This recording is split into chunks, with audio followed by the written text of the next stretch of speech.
কানাডার মধ্য ও পশ্চিমাঞ্চলে ছড়িয়ে পড়েছে ভয়াবহ দাবানল। আগুনের তাণ্ডবে ম্যানিটোবা ও আলবার্টা প্রদেশে ঘোষণা করা হয়েছে জরুরি অবস্থা। হুমকির মুখে হাজারো মানুষের জীবন। ম্যানিটোবা প্রদেশের উত্তর ও পূর্বাঞ্চলে আগুন ছড়িয়ে পড়ায় প্রায় 17,000 মানুষকে নিরাপদ আশ্রয়ে সরিয়ে নেওয়া হয়েছে। ফ্লিন ফ্লন শহর সহ ব্যাপক অঞ্চল এখন ঝুঁকির মুখে। উদ্ধার কাজে নিয়োজিত হয়েছে কানাডার প্রতিরক্ষা বাহিনীর সদস্যরাও। বাস্তুচ্যুত মানুষের উইনিপেগ সহ বিভিন্ন শহরের কমিউনিটি সেন্টারে আশ্রয় দেওয়া হয়েছে। এদিকে পশ্চিমাঞ্চলের আলবার্টা প্রদেশেও একই পরিস্থিতি।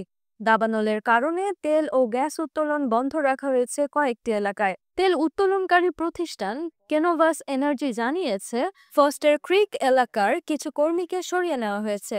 এই এলাকা ফোর্ট ম্যাকমারের খুব কাছেই অবস্থিত, যেটি কানাডার অন্যতম তেল সমৃদ্ধ অঞ্চল। আলবার্টার উত্তরাঞ্চলের চিপেউইয়ান লেক এলাকায় প্রায় 2,900 হেক্টর জুড়ে আগুন ছড়িয়ে পড়েছে। সরকার জানিয়েছে, আপাতত সরাসরি কোনো ঝুঁকি না থাকলেও বাতাসের দিক বদলাতেই পরিস্থিতি বিপজ্জনক হয়ে উঠতে পারে। দাহ্য আবহাওয়া, খরা আর তীব্র বাতাসে প্রতিদিন নতুন করে জ্বলছে বনাঞ্চল। এই পরিস্থিতি কতদিন চলবে তা অনিশ্চিত।